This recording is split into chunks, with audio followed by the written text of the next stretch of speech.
Anyone passing through the village of Salem can't help notice the large brick building in the center of the community. A sign in front of the building reads Proudfit Community Hall Bancroft Library. So that leads to the question, who were Alexander M. Proudfit and Benjamin Bancroft, and why are the community hall and library named after them? Let's start with the Proudfit Memorial Hall.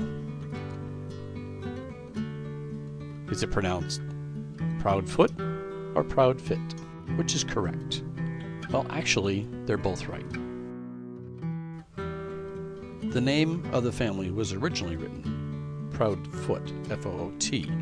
The change of spelling was first made by Dr. Alexander Proudfit of Salem, New York, who counseled the family to preserve in this way the Scottish pronunciation of the name. Let's go back to when the Proudfit family came to Salem.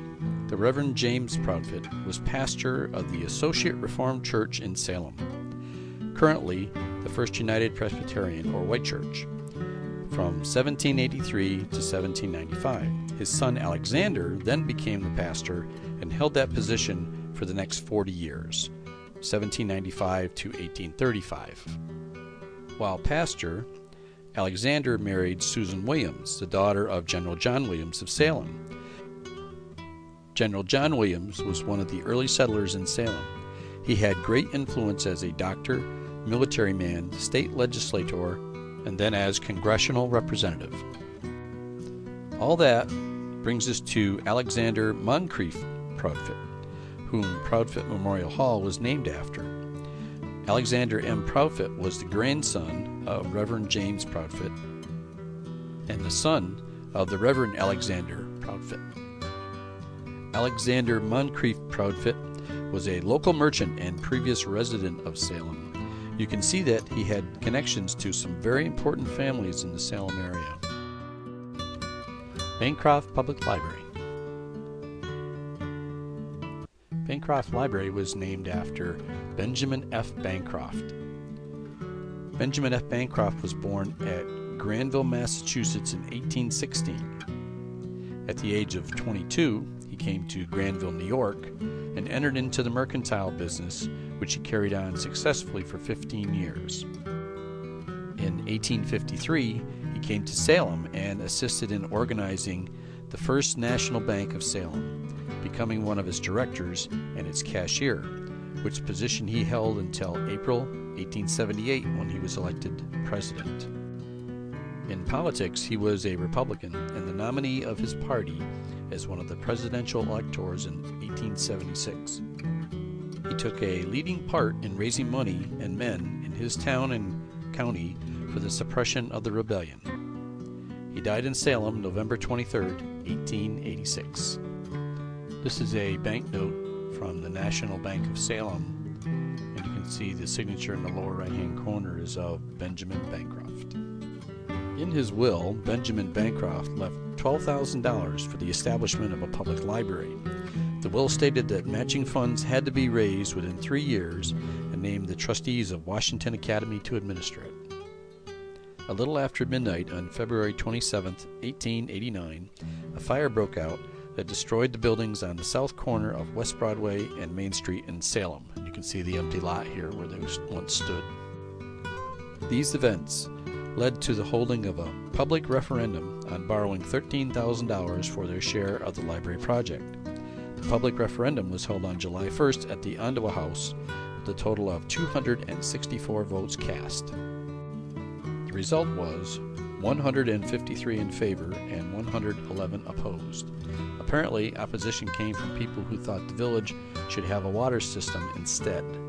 It would be 114 years later in 2003 when Salem installed a village water system. That fall, the lot was purchased for $3,202.70. Colonel John M. Williams and Dr. J. Francis Williams obtained $5,000 for enlarging the hall of the proposed structure from the children of the late Alexander M. Proudfit.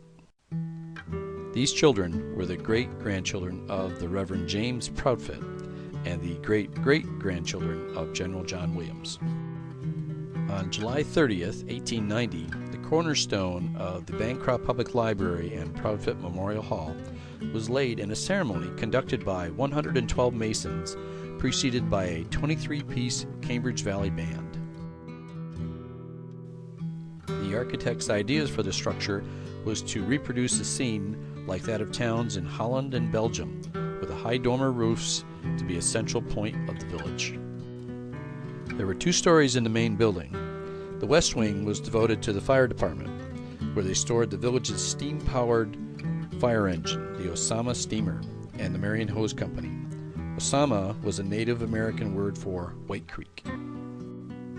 The steam engine was used by Salem until the late 1920s and is currently on permanent display at the New York State Museum in Albany. On the second floor, the space over the fire department was Proudfit Hall, a 40 by 61 feet area with a stage 20 by 40 feet with 6 dressing rooms. The hall seated up to 700 people.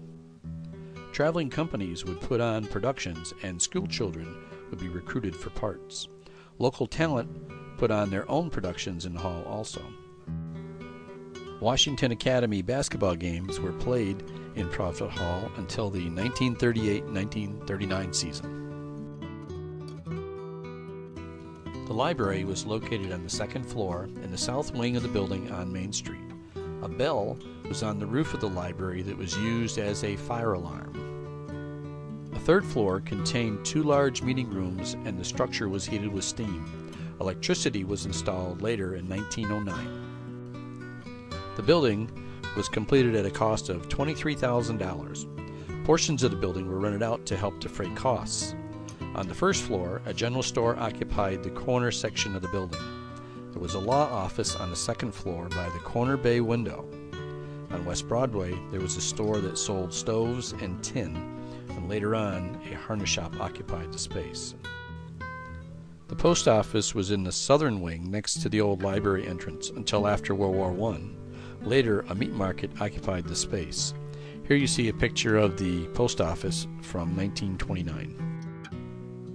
The library was opened December 5, 1891. Melville Dewey, secretary of the library department at the State University of New York, signed the certificate of registry for the library dated February 14, 1896. A unique collection of natural history books was donated to the library in memory of Hiram Walker, who passed away in 1870. The Walker collection, as it was called, contained over 400 books. The majority of these books were on ornithology. Ornithology was epidemic in early 20th century Salem. The infamous John James Audubon had a granddaughter whom lived in Salem. Marie R. Audubon lived in Salem from 1890 to 1925. In 1897, she published her grandfather's journals, which are still available today in the library's Audubon collection. In January of 1976, a structure fire destroyed the upper floors of the Proudfit building. Thanks to the heroic effort of the Salem Fire Department and volunteer townspeople, about 1/4 of the library collection was saved, including nearly the whole collection of local history, bound newspapers, and rare books dating back to the early days of Salem. The first floor of the Proudfit building was saved and was rebuilt and reopening in May 30th, 1977. The south section of the building houses a community room where town and village court sessions are held. The west section holds the village offices and some of the village's fire trucks. The front corner of the building now houses Bancroft Library. It has a collection of over 20,000 items, 8 public computers with high-speed internet, and a children's area. The library has an annual circulation of almost 17,000 transactions.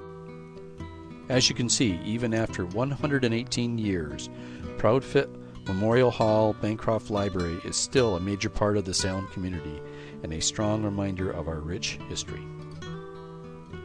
Proudfit Memorial Hall and Bancroft Public Library. Produced by Tom McMorris, McMorrisphoto.com.